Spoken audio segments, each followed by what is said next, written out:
Hello and welcome to this classes of science. बच्चों, class 10th के science को हम लोग देख रहे थे, जिसमें हमने केमिस्ट्री में chemical reactions and it's equations chapter को देखना शुरू करा था। हम इससे पहले भी बहुत सारी चीज़ें इस चैप्टर में पढ़ चुके हैं। आपने ऑलरेडी पढ़ा हुआ है। सबसे पहले तो चेंजेस के बारे में हमने पढ़ा था कि चेंजेस दो तरह के होते हैं, केमिकल और physical change. Physical change class 8 में हम लोग बहुत बढ़िया से पढ़ चुके थे और अभी क्लास 10th में हम लोग को मेनली फोकस करना था केमिकल चेंज पे। फिर हमने देखा कि जहाँ कहीं भी केमिकल चेंज होता है, उस केमिकल चेंज के आसपास उस केमिकल चेंज से रिलेटेड एक केमिकल रिएक्शन भी होता है। अगर उस रिएक्शन को हम सिंबॉलिकली रिप्रेजेंट कर देते हैं, अगर उसमें स्टेट्स को मेंशन करते हैं, अगर उसमें कैटलिस्ट को मेंशन करते हैं, अगर उसमें एरो वगैरह डिनोट करते हैं, तो ये बनता था एक कंप्लीट केमिकल इक्वेशन। तो हमने क्या क्या देखा? Chemical change, chemical reaction, chemical equation. फिर फर्दर हम लोग किए कि केमिकल इक्वेशन दो तरह के होंगे। There are two types of chemical equations. एक वो होंगे जो डाल्टन साहब के लॉ ऑफ मास कंजर्वेशन को फुलफिल करते थे, उनको हम लोग बोलेंगे बैलेंस्ड केमिकल इक्वेशन। दूसरे वो होंगे जो डाल्टन साहब के लॉ ऑफ मास कंजर्वेशन को फुलफिल नहीं करते थे, और उनको हम लोग बोलेंगे अनबैलेंस्ड केमिकल इक्वेशन या फिर स्केलेटल केमिकल इक्वेशन। तो हमने दो केमिकल इक्वेशन को देखा था। उसके बाद जो अनबैलेंस्ड केमिकल इक्वेशन थे, हमने उनको बैलेंस करना सीखा था। उस क्रम में हमने दो मेथड्स को सीखा था। एक हमारा जो एनसीईआरटी में है हीट एंड ट्रायल मेथड, हमने उसको देखा था, और दूसरा था हमारा अलजेब्रिकल मेथड। एक साइंटिफिक अप्रोच से हमने सॉल्व करा था, चीज़ों को पहले बैलेंस मानते हुए, कोफिशिएंट्स को ABCD मानते हुए, उसको आपस में रिलेट करके, और फिर टू वेरिएबल्स वाले केमिकल नॉर्मल रिएक्शंस को लेते हुए हमने सॉल्व करना सीखा था। तो आई होप आपको वो सारी ही चीज़ें बढ़िया से याद होंगी। और आज हम लोग पढ़ने जा रहे हैं टाइप्स ऑफ केमिकल रिएक्शन। तो बच्चों, वीडियो को पॉज करिए, कॉपी किताब लेकर सामने बैठिए, चलिए पढ़ते हैं types of chemical reaction. Heading लगाओ, वेरी फर्स्ट हेडिंग लगाओ, टाइप्स ऑफ केमिकल रिएक्शन। देखो बच्चों, इससे पहले भी तुमको याद होगा, पिछले क्लास में मैंने थोड़ा सा आपको बताया था टाइप्स के बारे में। वो था on the basis of change in temperature. तो on the basis of change in temperature there are two types of chemical reactions. One is endothermic and another one is exothermic. कुछ वैसे केमिकल रिएक्शंस होते हैं जिनको proceed होने के लिए reactant वाले साइड में ही एनर्जी का जरूरत पड़ता है, हीट का जरूरत पड़ता है, थर्मल एनर्जी चाहिए होता है। तो हमने उसको कहा था एंडोथर्मिक, मतलब वैसा रिएक्शन जिसको प्रोसीड होने के लिए हीट का जरूरी होगा। दूसरी बात हमने करी थी कि कुछ वैसे रिएक्शंस होते हैं जो प्रोसीड होने के बाद प्रोडक्ट के साथ साथ हीट भी इवॉल्व करता था, हमने उसको बोला था एक्सोथर्मिक। मैंने एग्जांपल भी आपको दिया था कि जैसे हम लोग जो रेस्पिरेशन करते हैं, हमारा जो रेस्पिरेशन है, जो ग्लूकोज है वो टूटता है और उस क्रम में बहुत ज़्यादा एनर्जी रिलीज होता है। आप जब नाक के पास हाथ रखते हो तो एक्सहेल करते समय आपको गर्म फील होता है, तो वो सब एक्सोथर्मिक का एग्जाम्पल है। दूसरी तरफ जो फोटोसिंथेसिस होता है, उस क्रम में जो सनलाइट के थ्रू जो फोटोन्स एनर्जी पौधे गेन करते हैं, तो वो हमारा एंडोथर्मिक था। तो हमने इतनी सारी चीज़ों को करा था। आज हम लोग देख रहे हैं टाइप्स ऑफ केमिकल रिएक्शन। तो चलिए शुरू करते हैं। सबसे पहला टाइप जो आपको क्लास 10th में पढ़ना है, दैट इज, आप लिखिए इसके अंदर, कॉम्बिनेशन रिएक्शन। क्या पढ़ना है आपको? सबसे पहले आपको पढ़ना है, सबसे पहले लिखिए, हेडिंग लगाइए, कॉम्बिनेशन रिएक्शन। सबसे पहला, very first chemical reaction that is known as combination reaction. तो बच्चों, नाम से ही ये स्पष्ट हो रहा है कि कॉम्बिनेशन रिएक्शन का मतलब क्या हो गया।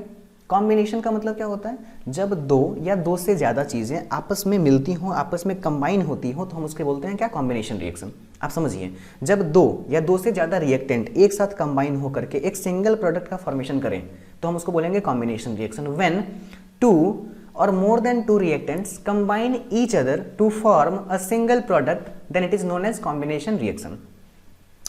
लिखिए इसको, when two or more than two reactants combine each other to form a single product, then it is known as combination reaction. अब इस कॉम्बिनेशन रिएक्शन को आप डायग्राम से ऐसे समझिए, हमारे पास ये कोई एक रिएक्टेंट है, ये भी कोई एक रिएक्टेंट है, और ये दोनों आपस में मिलकर एक सिंगल प्रोडक्ट का फॉर्मेशन करते हैं, तो हम लोग इसको बोलेंगे क्या? These type of chemical reactions is known as combination reactions. बच्चों, मैंने यहाँ पर एक वर्ड यूज किया था, रिएक्टेंट, और यहाँ पर प्रोडक्ट। तो आपको मैंने पहले बताया हुआ है कि those type of chemical substances which participate in the reaction that is known as chemical reactants, और जो बन के आएंगे, जो प्रोड्यूस होंगे, उसको हम लोग बोलते थे प्रोडक्ट। तो जब दो या दो से ज़्यादा रिएक्टेंट होंगे, एक सिंगल प्रोडक्ट फॉर्म होगा, तो हम लोग इसको बोलेंगे कॉम्बिनेशन रिएक्शन। कुछ एग्जांपल्स देखते हैं फटाफट।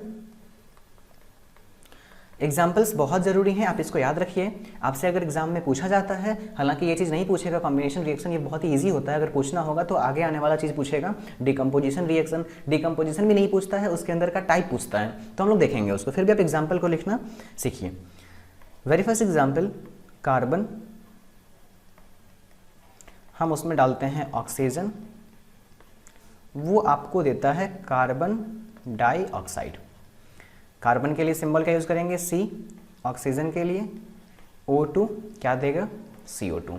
क्या ये कंप्लीट केमिकल इक्वेशन है? बिल्कुल नहीं, इसमें स्टेट को मेंशन करना होगा। तो कार्बन हमारा किस स्टेट में होता है? सॉलिड में, ऑक्सीजन हमारा गैस में, और CO2 भी गैस में। और अगर प्रोडक्ट गैस में है तो उस पर हम लोग ऊपर का एरो लगाते हैं। ये चीज़ हम लोगों ने सीखा था पिछले क्लास में। चलिए, ये पहला एग्जाम्पल हो गया आपका। ऐसे ही दूसरा एग्जाम्पल, आपके पास हाइड्रोजन है, उस हाइड्रोजन में आपने ऑक्सीजन को मिलाया और वो क्या देगा? वाटर। वेरी गुड, आप नीचे लिखते जाओ सबको।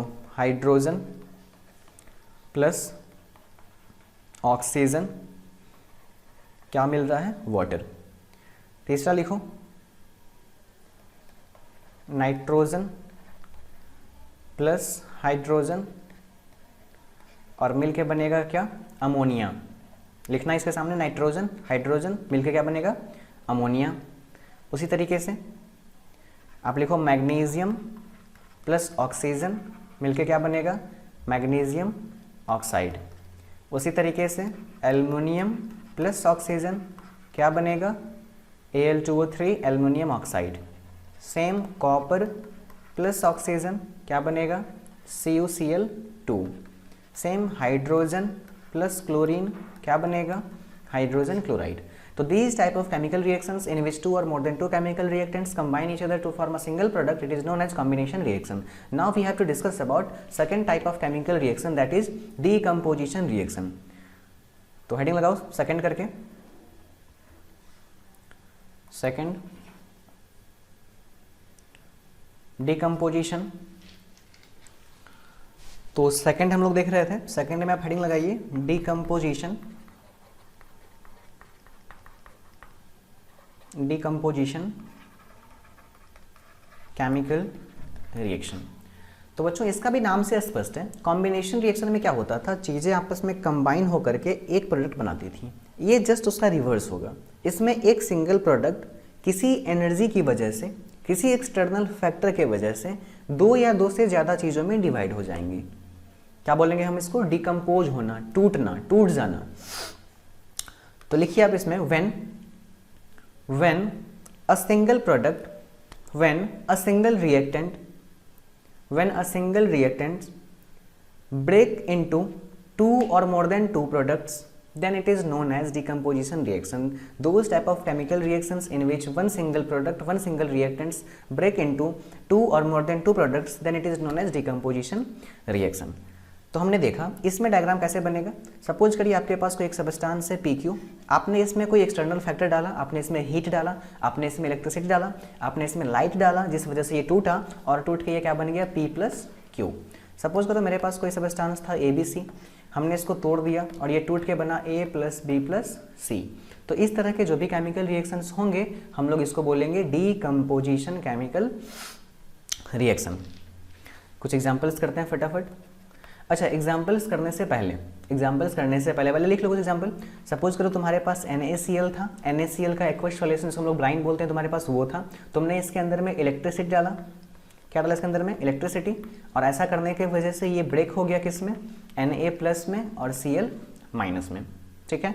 दूसरी बात, सपोज करो तुम्हारे पास कोई दूसरा चीज़ है, लाइक हमारे पास कैल्शियम कार्बोनेट है CaCO3, हम इसको हीट करते हैं और जब हम इसको हीट करेंगे तो ये टूट जाएगा कैल्शियम ऑक्साइड में और प्लस कार्बन डाइऑक्साइड में। तीसरी बात, सपोज करो तुम्हारे पास AgCl है, अभी जब तुम इसमें सनलाइट दोगे, क्या दे रहे हैं हम लोग इसमें? सनलाइट, UV रेज वगैरह, तो ये ब्रेकडाउन हो जाएगा तुम्हारा Ag में और Cl2 में। तो बच्चों कहने का मतलब ये कि यहाँ जो चीज़ें हैं वो आपस में डिकम्पोज हो रहे हैं, टूट रहे हैं, और ये इसी को हम लोग बोलते हैं डिकम्पोजिशन रिएक्शन। लेकिन आपको जो पढ़ना है इस चैप्टर में वो ये डिकम्पोजिशन आपसे कभी भी एग्जाम में नहीं पूछेगा। आपसे क्या पूछता है, तो सीबीएसई का फेवरेट टॉपिक है ये, वो पूछता है कि state the types of decomposition reaction. तो डिकम्पोजिशन रिएक्शन अगर आपको समझ में आ गया हो तो आप उसके नीचे लिखो इसका टाइप्स, लिखिए टाइप्स ऑफ डिकम्पोजिशन रिएक्शन। क्या लिखना है, टाइप्स ऑफ डिकम्पोजिशन रिएक्शन। लिखा आपने, types of decomposition reaction.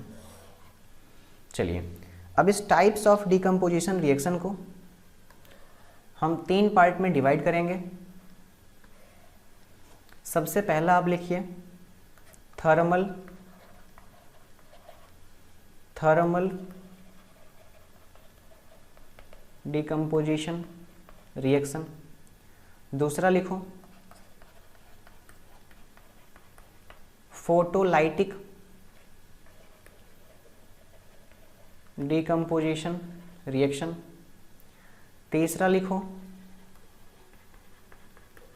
Electrolytic decomposition reaction.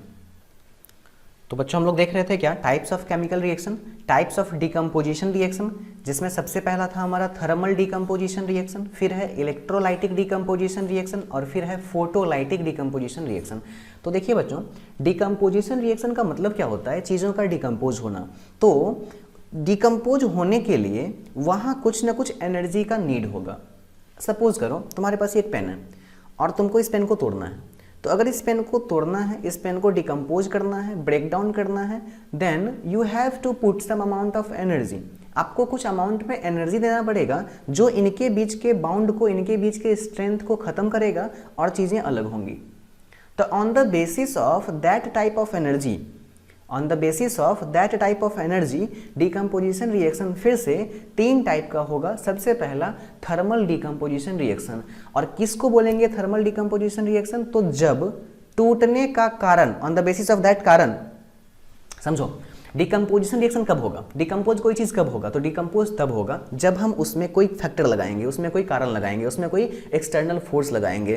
तो उस कारण के वजह से जिस तरह का कारण आप अप्लाई करोगे ना, तो उस तरह का डिकम्पोजिशन रिएक्शन बन जाएगा।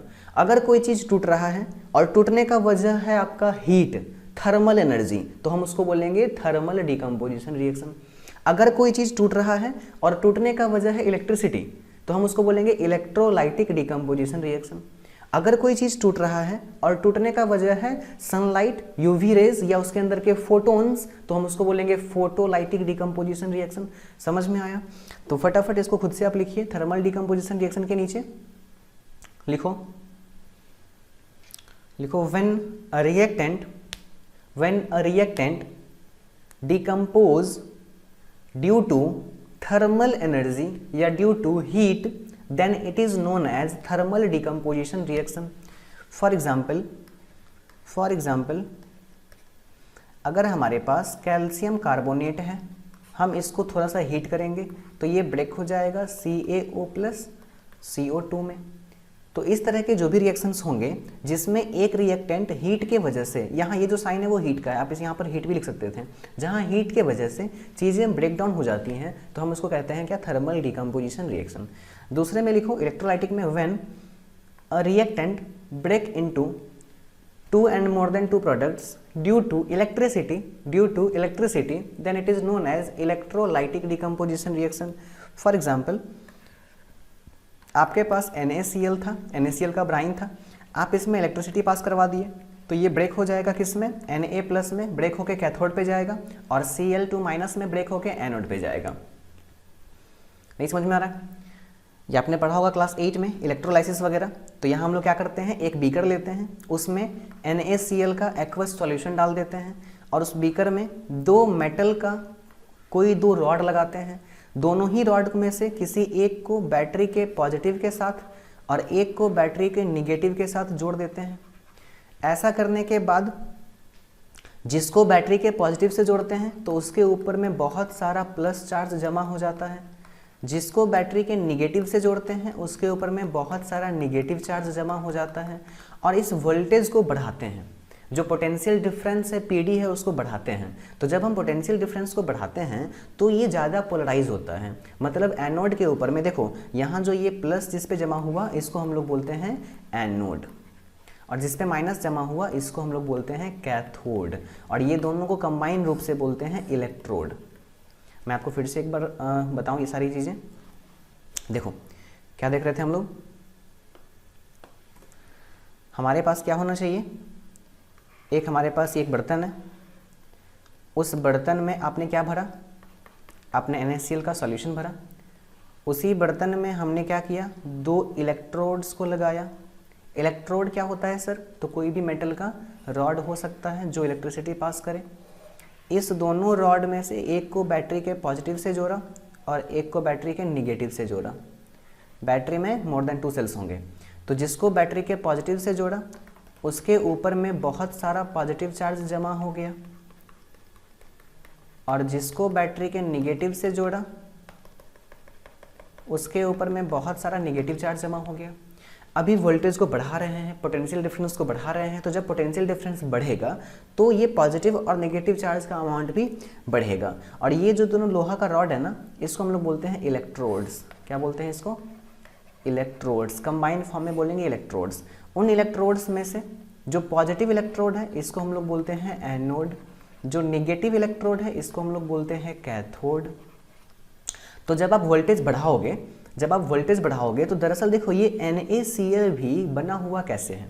जब आप इस NaCl को देख रहे हो तो ये NaCl भी दरअसल Na पहले बना होगा। देखो नेचर में कंपाउंड तो होता नहीं है ना, नेचर में सबसे पहले क्या रहा होगा, एलिमेंट रहा होगा। आप 9th में पढ़े हुए हो कि वो एलिमेंट क्या करता है, अपना इलेक्ट्रॉन्स को डोनेट करके या फिर शेयरिंग करके या फिर कोऑर्डिनेट करके चीज़ें आपस में कंबाइन होकर के कंपाउंड्स का फॉर्मेशन करती हैं।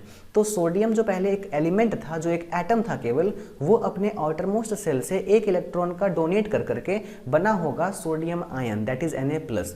तो एक जगह था Na+ सोडियम आयन और एक जगह था Cl-, और इन दोनों प्लस और माइनस के बीच में अट्रैक्शन फोर्स काम किया था, इलेक्ट्रोस्टैटिक फोर्स काम किया था, जिस वजह से ये चीज़ें आपस में बंध गई थी। अगर कल को कोई एक बीच में कोई एक ऐसा फोर्स आ जाए जो फिर से इसको अलग करना चाहे तो ये चीज़ें वापस से अलग भी हो सकती हैं। थोड़ा टाइम लगेगा, क्योंकि ये आयनिक बॉन्ड बना लेते हैं, मजबूत बॉन्ड होता है लेकिन टूटेगा। तो जब हम पोटेंशियल डिफरेंस बहुत बढ़ा देते हैं, आप सपोज करो इस पेन का एक कैप है, ये पूरा पेन है क्लोरीन माइनस और कैप है Na+। तो जब हम इसके ऊपर में उल्टा फोर्स लगाएंगे, इसको बाहर निकालने जैसा फोर्स लगाएंगे तो Na अलग हो जाएगा, Cl अलग हो जाएगा। तो कहोगे सर यहाँ वो फोर्स कौन लगा रहा है, देखो ध्यान से, इस NaCl में Na के पास है कैटायन का कैरेक्टरिस्टिक्स और क्लोरीन के पास है एनायन का कैरेक्टरिस्टिक्स। तो हमारा जो ये कैथोड है ना वो निगेटिव है, तो जब वो निगेटिव है तो वो Na को अपनी तरफ अट्रैक्ट करना चाहेगा, और जो एनोड है वो Cl को अपनी तरफ अट्रैक्ट करना चाहेगा। और इस क्रम में जब हम पोटेंशियल डिफरेंस को बढ़ाएंगे, चार्ज बढ़ेगा, तो एक ऐसा समय आएगा जब ये दोनों ही एक दूसरे से अलग हो जाएंगे। और जब दोनों एक दूसरे से अलग हो जाएंगे तो अगेन बाउंड ब्रेक हो जाएगा, और बाउंड ब्रेक होने के बाद ये चीज़ें वापस से आयन के फॉर्म में आ जाएंगे। और जब एक बार ये लोग आयन के फॉर्म में आ जाएंगे तो हमारा जो Na+ वाला चीज़ है वो वापस से कैथोड के ऊपर में जमा होने लगेगा, और Cl- वाला चीज़ एनोड के ऊपर में जमा होने लगेगा, और इस तरीके से इलेक्ट्रोप्लेटिंग आप लोग पढ़े होंगे तो वो चीज़ होगा। तो ये था हमारा डिकम्पोजिशन का, कब, जब ड्यू टू इलेक्ट्रिसिटी। चलिए उसके बाद देखो हम लोग कहाँ थे, तो इलेक्ट्रोलाइटिक हो गया हमारा। अब उसके बाद है फोटोलाइटिक डिकम्पोजिशन रिएक्शन। तो सुनो, वैसा डिकम्पोजिशन रिएक्शन जिसमें डिकम्पोजिशन का वजह यूवी रेज हो, अल्ट्रावायलेट रेज हो, या फिर फोटोन्स हो, सनलाइट के अंदर में जो एनर्जी पैकेट होता है जिसको हम लोग फोटोन बोलते हैं वो हो, तो अब हम लोग उस रिएक्शन को बोलेंगे क्या, फोटोलाइटिक केमिकल रिएक्शन। आप सपोज करो यहाँ पर आपके सामने एक कंपाउंड है दैट इज AgBr। तो अभी क्या होगा, यहाँ पर हम इसमें क्या डालेंगे, हम इसमें सनलाइट को डाल रहे हैं, तो ऐसा करने से क्या हो जाएगा, ये ब्रेक हो जाएगा Ag में और प्लस Br2 में, ठीक है ना। दूसरी बात, यहाँ कहोगे सर Br2 क्यों आ रहा है, तो बैलेंस नहीं है। आपको जब इसको बैलेंस करोगे तो सही हो जाएगा, यहाँ पे 2AgBr लिखोगे, फिर यहाँ पे 2Ag और Br2 बनेगा। तो ये सारी चीज़ें आपने 9th में पढ़ा होगा या फिर 10th में हम लोग किए हुए थे बैलेंसिंग, तो उसमें मैंने देखा था। तो ये हो गया AgCl है सपोज करो। अब AgCl पे सनलाइट डालोगे तो क्या हो जाएगा, ये Ag में बनेगा और Cl2 में बनेगा। तो ये कुछ चीज़ें हैं जो आपको याद रखनी है, टाइप्स ऑफ डिकम्पोजिशन रिएक्शन का एग्जाम्पल। तो एक बार इन तीनों को समराइज करते हुए आप कुछ इस तरीके से एक डायग्राम बना लो। आप पहला में लिखो एक कोई बड़ा सा चीज़ जो ब्रेक हो रहा है अपने छोटे छोटे चीज़ों में, और यहाँ ब्रेक होने का वजह क्या है, हीट।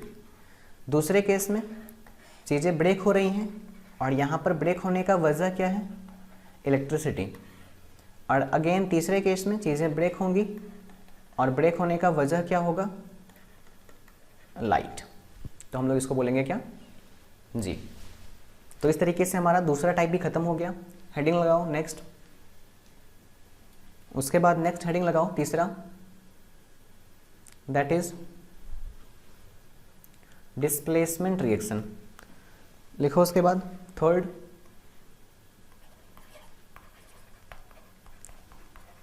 डिस्प्लेसमेंट रिएक्शन, या किसी किसी बुक में इसको ऐसे भी लिखता है single displacement reaction. Displacement reaction दो टाइप के हो गए, एक या तो डिस्प्लेसमेंट रिएक्शन हम उसको बोलेंगे, सॉरी दो टाइप नहीं बोलो आप इसको, डिस्प्लेसमेंट रिएक्शन का किसी किसी बुक में या तो सीधे डिस्प्लेसमेंट रिएक्शन लिखा हुआ है या सिंगल डिस्प्लेसमेंट रिएक्शन लिखा हुआ है। अगर सिंगल नहीं भी लिखता है, केवल डिस्प्लेसमेंट लिखता है, तो आप कहोगे कि वो सिंगल ही होगा। अगर डबल डिस्प्लेसमेंट हो रहा है तो स्पष्ट लिख के देगा किताब में कि हाँ यहाँ पर डबल डिस्प्लेसमेंट आपको मेंशन करना है। तो देखो डिस्प्लेसमेंट रिएक्शन कैसा होता है समझिए आप, नाम से ही स्पष्ट है। डिस्प्लेसमेंट रिएक्शन का मतलब होता है कि चीज़ें जब आपस में डिस्प्लेस्ड हो रही हों। आप समझो एक बात, देखो ध्यान से, हमारे पास बहुत सारे मेटल्स हैं लेकिन सारे मेटल्स एक जैसे नहीं हैं, सबका रिएक्टिविटी अलग अलग है। कोई मेटल बहुत ज़्यादा हाईली रिएक्टिव है लाइक सोडियम, पोटेशियम, कैल्शियम, कोई मेटल मॉडरेट रिएक्टिव है लाइक जिंक, फेरस। तो और कुछ मेटल होते हैं जो लीस्ट रिएक्टिव होते हैं, जो तो रिएक्शन में पार्टिसिपेट लेना ही नहीं चाहते हैं, बहुत कम लेते हैं, जैसे कि तुम्हारा गोल्ड, सिल्वर, प्लेटिनम। तो इस तरीके से तीन डिफरेंट टाइप के हमारे पास क्या हुए? मेटल हुए। इन्हीं मेटल्स के रिएक्टिविटी के सीरीज को हम एज अ रिएक्टिविटी सीरीज पढ़ते हैं, जो मैं आपको आगे दे दूंगा, आपको उसको याद रखना है। रिएक्टिविटी सीरीज में लिखवा भी दूंगा, वो आपको याद रखना है। तो समझिए there are two types of metals, एक जो होंगे वो ज़्यादा रिएक्टिव होंगे और एक थोड़े से कम रिएक्टिव होंगे। तो जो मेटल ज़्यादा रिएक्टिव होते हैं वो अपने से कम रिएक्टिव वाले मेटल को उसको उसी के कंपाउंड से मार के भगा देते हैं, डिस्प्लेस करा देते हैं, और उसके उसका जो पार्ट होता है, उसका जो आयोनिक पार्ट होता है, उसको खुद में अटैच कर देते हैं, और इस प्रक्रिया को हम बोलते हैं क्या? Displacement reaction. तो क्या कहोगे आप कि when an atom of a more reactive element displaced another element, then it is known as displacement reaction। आइए इसको समझते हैं डायग्राम से। सपोज करिए हमारे पास कोई दो मेटल हैं, एक मेटल है हमारे पास A और एक मेटल है हमारे पास B। समझ में आ रही है बातें? हमारा जो मेटल B है ये किसी दूसरे नॉन मेटल के साथ या किसी भी चीज़ के साथ एक कंपाउंड बनाए हुए हैं। सपोज करो B के साथ जो एक उसका पार्टनर है, आयनिक पार्टनर है, वो है X। अब देखो यहाँ क्या हो रहा है, समझिए आप। यहाँ ये जो B और X है, उसमें B तुम्हारा मेटल है, दैट मीन्स कैटायन पार्ट है, पॉजिटिव है। X तुम्हारा नॉन मेटल है, दैट मीन्स एनायन पार्ट है, निगेटिव है। यहाँ तुम्हारा जो A है वो तुम्हारा कैटायन है, प्लस है। देखो दुनिया में सारा जो चीज़ हो रहा है वो स्टेबिलिटी के लिए ही हो रहा है। तो एटम्स भी आपस में स्टेबल होने चाहते हैं, कंपाउंड बना करके, आयन बना करके, किसी भी तरीके से।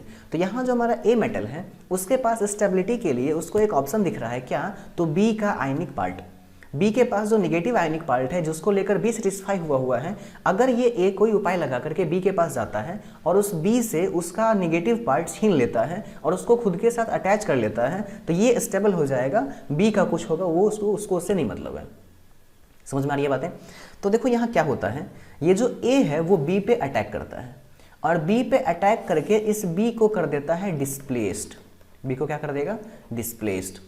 और जब B को कर देगा डिस्प्लेस्ड तो यहाँ क्या बच जाएगा? A, जो कि है निगेटिव। तो इस केस में जो हमारा A है वो अपने पास लेकर आ जाएगा X को, और जो हमारा B है वो बेचारा क्या हो गया? डिस्प्लेस्ड हो गया। B क्या हो गया? डिस्प्लेस्ड हो गया। तो इस रिएक्शंस को हम लोग बोलते हैं क्या? Displacement reaction. कहोगे सर यहाँ तो बहुत बड़ा नाइंसाफ़ी हो रहा है, क्यों ऐसा होना चाहिए? तो ऑफकोर्स नाइंसाफ़ी हो रहा है, लेकिन ये हर केस में नहीं होगा। क्या सारे ही एलिमेंट्स डिस्प्लेसमेंट रिएक्शन शो करेंगे? नहीं। एक बात बताओ, देखो ये जो हमारा मेटल A है, ये दो केस यहाँ पर पॉसिबल है। या तो ये वाकई B से ताकतवर हो, तभी तो ये घटना हो पाएगा, या नहीं तो ये B से कमजोर हो। तो चलो पहला केस लेके चलते हैं, when A is more powerful than B। तो जब A B से मोर पावरफुल होगा तब तो ये इजीली, सपोज करो अगर A प्लस BX है तो ये इजीली X को छीन लेगा, B को भगा देगा, क्या बना देगा? AX plus B। लेकिन दूसरे केस में जब हमारा B ज़्यादा ताकतवर है, उस केस में जब A जाएगा B के पास उससे उसका आयनिक पार्टनर छीनने के लिए, तो क्या होगा तुम बताओ। समझो, जब A ताकतवर था तो वो B के पास गया, उसको बाहुबली दिखाया और उससे उसका X छीना और B को डिस्प्लेस कर दिया। सपोज करो तुम्हारे पास कोई चॉकलेट है, बहुत अच्छा सा टॉफ़ी है, और कोई तुम्हारा बड़ा भाई आया, तुमको 2-3 थप्पड़ मारा जोर जोर से और तुम्हारा टॉफ़ी छीन के ले गया। समझ में आ रही है बात। तो उस केस में वो तुमसे पावरफुल था, तो जब ए पावरफुल होगा बी से तो वो ऑफकोर्स उससे छीन लेगा और चीज़ें डिस्प्लेस हो जाएंगी। लेकिन अगर सपोज करो जब ए कमज़ोर है और बी ताकतवर है, तब अगर वो उसके पास जाके बाहुबली दिखाएगा तो वो फिर उसको बाहुबली 2 दिखाने लगेगा। समझ में आ रही है बात। अब क्या होगा, जब ए कमज़ोर है फिर भी उसके पास गया उसको डिस्प्लेस करने के लिए, तो ऐसा नहीं हो पाएगा और उस केस में आप लिखोगे कि a + bx that is no reaction. क्या लिखोगे? No reaction. अभी यहाँ पे रिएक्शन प्रोसीड नहीं होगा। समझ में आ रही है बातें। तुम अगर जाओगे अपने बड़े भाई से कुछ छीनने के लिए तो पॉसिबल है क्या? जनरली नहीं है, पिटा के आओगे वापस। हाँ, क्योंकि सारा भाई मेरी तरह दयालु नहीं होता है। अब उसके बाद देखो आगे, अगर तुम्हारा A ज़्यादा ताकतवर है B से तो वो B को डिस्प्लेस कर देगा, अगर नहीं है तो नहीं कर पाएगा। बच्चों बुक में चीज़ें थोड़ी सी कम लिखी हुई रहती हैं, तो हम लोग बस इस एक पोर्शन को पढ़ के जाते हैं और एग्जाम में गलत करके आते हैं, है ना। तो मैं बगल में पहले आपको एक रिएक्टिविटी सीरीज लिख देता हूँ, जिससे आपको याद रहेगा कि कौन चीज़ें ज़्यादा हाईली रिएक्टिव होती हैं और किससे। चलो, सबसे जो ज़्यादा रिएक्टिव होती हैं चीज़ें वो है तुम्हारा पोटेशियम। पोटेशियम के बाद होता है सोडियम, सोडियम के बाद है कैल्शियम, फिर है मैग्नीशियम, फिर है एल्युमिनियम, फिर है जिंक, फिर है आपका फेरस, फिर है आपका निकेल। और उसके बाद देखो, मैं सारी चीज़ें को नहीं लिख रहा हूँ, बस उतने ही को लिख रहा हूँ जो अभी इस चैप्टर में आपको बहुत ज़्यादा यूज़ में आने वाले हैं। निकेल के बाद आप लिखोगे टीन, टीन के बाद आप लिखोगे लेड, लेड के बाद आप लिखोगे हाइड्रोजन, और हाइड्रोजन को करोगे स्टार मार्क। हाइड्रोजन से नीचे हम यहाँ लिख रहे हैं, हाइड्रोजन से जो नीचे आते हैं वो तुम्हारे हो गए कॉपर, कॉपर से भी नीचे आता है तुम्हारा हाइड्रागिरम, और हाइड्रागिरम से नीचे आता है सिल्वर, सिल्वर से भी नीचे आता है गोल्ड, और गोल्ड से भी नीचे आता है तुम्हारा प्लेटिनम। और ये ऊपर से नीचे की तरफ एक डिक्रीजिंग ऑर्डर में रिएक्टिविटी सीरीज लिखा हुआ है। क्या मतलब हुआ सर इसका? मतलब ये हुआ कि जो मेटल जितना ऊपर लिखा हुआ है ऑर्डर में वो उतना पावरफुल है। जैसे सबसे ऊपर अगर पोटेशियम है तो कहने का मतलब ये कि पोटेशियम सबसे ज़्यादा पावरफुल है। अगर कैल्शियम की हम बात करें तो देखो, कैल्शियम सोडियम से नीचे है, मैग्नीशियम से ऊपर है। दैट मीन्स कि मैग्नीशियम से ज़्यादा पावरफुल होगा लेकिन सोडियम से कम पावरफुल होगा। तो ये सीरीज़ को आप एकदम याद करिए, बहुत ही ज़्यादा ज़रूरी है। अगर ये आपको याद रहा तो सीबीएसई में 3 नंबर्स के क्वेश्चन आपके बन जाएंगे। एसिड बेस सॉल्ट में एक बार आपको ये हेल्प करेगा, एक बार यहाँ हेल्प करेगा और एक बार मेटल नॉन मेटल के चैप्टर में आपको हेल्प करेगा। तो 3 चैप्टर में एक एक ऑब्जेक्टिव इससे आ जाएंगे आपको। सुनिए ध्यान से। अब बताओ, मैं आपसे एक एग्जांपल पूछता हूँ। सपोज करो तुम्हारे पास है एक, मेरे पास एटम है, कंपाउंड है MgCl2। क्या नाम है इसका? Magnesium chloride. अभी इस MgCl2 के पास एक मेटल आता है जिसका नाम है पोटेशियम। क्या नाम है इसका? पोटेशियम। तो बताओ यहाँ पर रिएक्शन होगा क्या? तो आप कहोगे कि सर पोटेशियम एक मेटल है जो मैग्नीशियम से ज़्यादा पावरफुल है, तो वो मैग्नीशियम के पास जा करके उसको भगा देगा और Cl को अपने साथ अटैच कर लेगा और यहाँ बन जाएगा KCl और प्लस Mg डिस्प्लेस्ड हो जाएगा। बिल्कुल सही। यही केस को उल्टा करते हैं। सपोज करो ये Cl मैग्नीशियम के पास ना होकर के पोटेशियम के पास है KCl, और तब वहाँ मैग्नीशियम गया लड़ाई करने। तो बताओ अब क्या होगा? मैग्नीशियम तो कम रिएक्टिव है, क्या वो पोटेशियम से क्लोरीन को छीन पाएगा? सॉरी, कैल्शियम नहीं, क्लोरीन है हमारा। क्या मैग्नीशियम पोटेशियम से क्लोरीन को छीन पाएगा? नहीं छीन पाएगा। क्या बनेगा यहाँ पर? आप लिखोगे नो रिएक्शन। ये जरूरी है पढ़ना। क्या लिखोगे आप? No reaction. बच्चों लेटेस्ट इस पिछले वाले एग्जाम में सीबीएसई के इस 2020 वाले पेपर में 10th में देखो कुछ चीज़ें पूछी हुई थी और बच्चों ने उसमें बहुत सारा गलत करा हुआ था। ध्यान से देखो, मैं आपको करवाता हूँ। ये समझो क्या किया हुआ था वहाँ पे। एक सेकेंड। वहाँ पर लिखा हुआ था ZnO जिंक का ऑक्साइड, और उसको रिएक्शन करवाया गया था Hg के साथ में, हाइड्रागिरम के साथ में। तो बच्चों आप बताओगे, ये आपने जब रिएक्टिविटी सीरीज को देखा था तो ये जो हमारा हाइड्रागिरम है ये है तो मेटल, लेकिन ये बहुत रिएक्टिविटी सीरीज में नीचे आता है। इतना नीचे आता है कि ये हाइड्रोजन से भी नीचे आता है। तो जब हम इस हाइड्रागिरम को जिंक ऑक्साइड में डालते हैं तो वो कोई भी रिएक्शन नहीं दिखा पाता है और यहाँ पे क्या लिखा आएगा, नो रिएक्शन। सेम इसी तरह का एक और क्वेश्चन है, आपसे पूछता है कि बताइए ऐसा क्या बात है कि कॉपर एलिमेंट को जब हम एसिड में डालते हैं तो भी कुछ ज़्यादा फर्क नहीं पड़ता है। तो आप कहोगे कि सर यहाँ भी वही चीज़ हो रहा है कि हमारा जो एसिड है उसके अंदर भी क्या होता है, H होता है, और चूंकि कॉपर रिएक्टिविटी सीरीज में H से भी नीचे आता है तो ये इवन H को भी डिस्प्लेस नहीं कर पाता है और यहाँ फिर से क्या लिखा जाता है, नो रिएक्शन। कहने का मतलब अगर किसी मेटल का कोई कंपाउंड है, ऑक्साइड है, कुछ भी है, सपोज करो कहीं पर मिला हुआ है मैग्नीशियम का ऑक्साइड और हम उसमें कॉपर दे रहे हैं, जिंक दे रहे हैं, गोल्ड दे रहे हैं, सिल्वर दे रहे हैं, प्लेटिनम दे रहे हैं, तो ये चीज़ें बहुत ही लीस्ट रिएक्टिव चीज़ें होती हैं और ये आपस में उन चीज़ों को डिस्प्लेस नहीं कर पाती हैं और इसीलिए हम लोग इसको क्या बोलते हैं, लीस्ट रिएक्टिव, क्या बोलते हैं, लीस्ट रिएक्टिव एलिमेंट्स या लीस्ट रिएक्टिव मेटल्स। किसी बुक में इसका एक और नाम दिया हुआ है, दैट इज नोबल मेटल्स। तो फटाफट छापो इसको। फिर देखते हैं इसके बाद next type of chemical reaction, that is double displacement chemical reaction. क्या देखना अभी हमको, डबल डिस्प्लेसमेंट केमिकल रिएक्शन। तो बच्चों आज के लिए इतना ही छोड़ते हैं, हम लोग अगली क्लास में देखेंगे डबल डिस्प्लेसमेंट केमिकल रिएक्शन। आप बहुत ही डिटेल से पढ़िए, बढ़िया से पढ़िए, चीज़ों को पहले से जो है सो पढ़ा करिए, आपके पास जो भी बुक है उस बुक से पढ़िए और उसके बाद जो है सो चीज़ों को क्वेश्चन आंसर करिए। एनसीईआरटी बहुत ही बेस्ट बुक है केमिस्ट्री के लिए, आप एक एक लाइन उससे पढ़िए। आपको चीज़ें अगर समझ में नहीं आती हैं तो वीडियो देखिए, फिर से उसको पढ़िए, पॉज करके फिर से देखिए। आपके पास वीडियो फॉर्मेट में, ऑनलाइन फॉर्मेट में वीडियोज़ हैं, तो आपको जितनी बार इसको देखने का मन होता है आप इसको देखें और इसका बेनिफिट गेन करें। बच्चों क्लास 10th में केमिस्ट्री, फिजिक्स, मैथ्स जो भी चीज़ें हैं आपको बहुत ज़्यादा ध्यान से उसको पढ़ना है, ना ही केवल सीबीएसई में अच्छे मार्क्स को लाने के लिए, बल्कि आने वाले समय में जब आप आगे जाकर किसी भी चीज़ों को आप ज्वाइन करोगे, चाहे वो इंजीनियरिंग फील्ड चूज़ करोगे, मेडिकल फील्ड चूज़ करोगे, कोई भी जनरल कंपटीशन का फील्ड चूज़ करोगे, कहीं भी, तो आपको इन्हीं सारे बेसिक्स चीज़ों को जो है सो वहाँ पर अगेन वहीं से आपका बेस बना करके आपको आगे पढ़ाया जाता है। और अगर आपका बेस ही कमज़ोर होगा तो फिर चीज़ें आपको वहाँ पर समझ में नहीं आएंगी।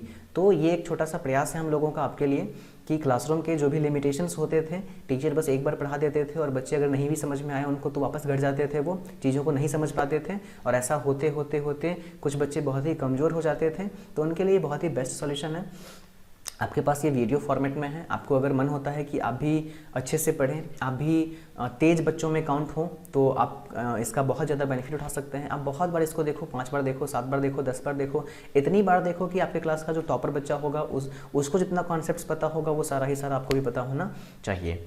तो ठीक है, बने रहिए, थैंक यू, मिलते हैं फिर नेक्स्ट वीडियो में। India's best learning app